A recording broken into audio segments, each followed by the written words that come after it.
Good evening and welcome to Poland Daily, the first English news program in Poland. I'm your host, Benjamin Lee. Poland and Lithuania are celebrating the 450th anniversary of signing the 1569 Union of Lublin, which founded the Polish-Lithuanian Commonwealth. The agreement between the Kingdom of Poland and the Grand Duchy of Lithuania was signed on the 1st of July in Lublin, eastern Poland, creating a new state with common monarchy, parliament, currency, foreign and defense policy.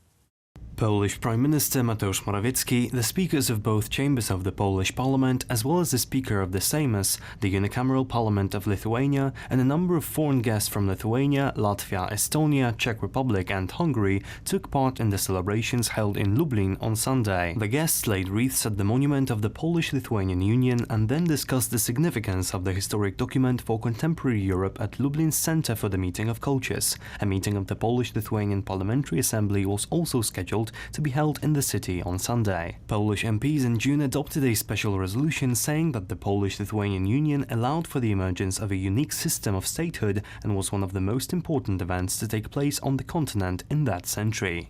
British Foreign Secretary Jeremy Hunt said he would take Britain out of the European Union without a deal on October 31st if it becomes clear at the beginning of said month that there is no prospect of getting an agreement through the Parliament. The politician, who is one of the prime candidates to take over as British Prime Minister, made the remark on the BBC's Andrew Marr show.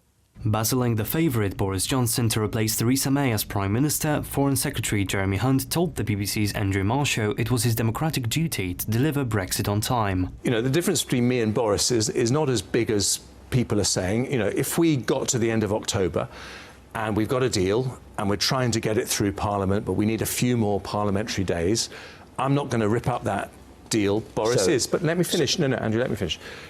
At the beginning of October, if there is no prospect of a deal that can get through Parliament, then I will leave at the end of October, because that is our democratic promise to the British people. Hunt later mentioned the differences between him and Boris Johnson. I believe we'll leave sooner with me than with Boris or anyone else, because I am the person most likely to negotiate a deal, and that is the quickest way to leave. But, you know, what you're saying is something that is a dilemma. Look, Parliament is trying to stop a no-deal Brexit. They succeeded before. They may succeed again. That is an issue that will face any Prime Minister, whatever they've said about the 31st of October.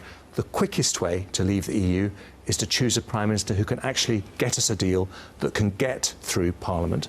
And if you want a deal done, ask a business person. That, of course, there are risks. You think what someone like Nicola Sturgeon would do politically if we had a no-deal situation.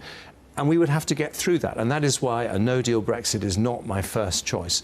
But in the end, if the only way to leave the European Union is without a deal... Let me finish, Andrew. Yeah. If the only way to leave the European Union is without a deal, then I would do that. And we will make a success of it, and we will protect the Union. But we would have to be very sensitive to the concerns that people like David Mundell raised, because you're absolutely right, it would not be popular in Scotland. Jeremy Hunt and Boris Johnson remain the two leading candidates in the race to become Britain's next Prime Minister.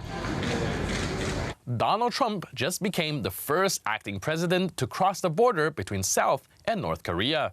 The U.S. leader took part in a meeting in a building known as the Freedom House, located on the South Korean side.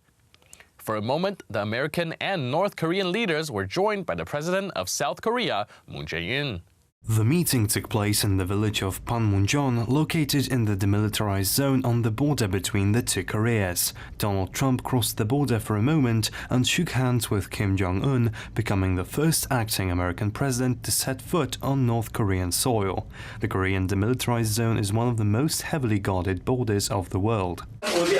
In fact, I was surprised to see your message that you wanted to meet me in the morning, and then I found out there has been an official offer for today's meeting in the late afternoon. And it's just an honor to be with you, and it was an honor that you asked me to step over that line, and I was proud to step over the line. I thought you might do that. I wasn't sure, but I was ready to do it, and I want to thank you. It's been great. It's been great. Very historic. They were just saying, one of the folks from the media was saying this could be a very historic moment, and I guess that's what it is. But I enjoyed being with you, and thank you very much. President of South Korea, Moon Jae-in, who joined the two leaders for a brief moment, said that he hopes Donald Trump will go down in history as the president who led to peace on the Korean peninsula. The Polish People's Party announced it's not going to form a coalition within the Civic Platform Party for the autumn parliamentary elections in Poland. An MP of the Liberal Party, Marek Sawicki, stated that there is no going back, and the Polish People's Party is currently building the so-called Polish coalition. What's more, during a conference in Krakow, the leader of the party stated that they will also not align themselves with the Spring Party. Today is the moment of truth for the opposition, whether it wins the parliamentary elections or offers only one list. If it wishes to win the elections, it needs to propose two lists, a left and center one. Only then there can be a chance of defeating the Law and Justice Party in autumn. So the question remains, who should be creating the two blocs?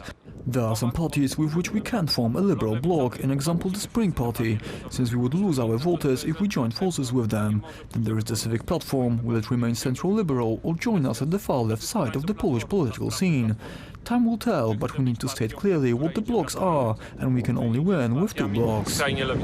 That's it for today. See you next time on Poland Daily. But stay tuned for the Poland Daily Weather Report, followed by the Poland Daily Business section.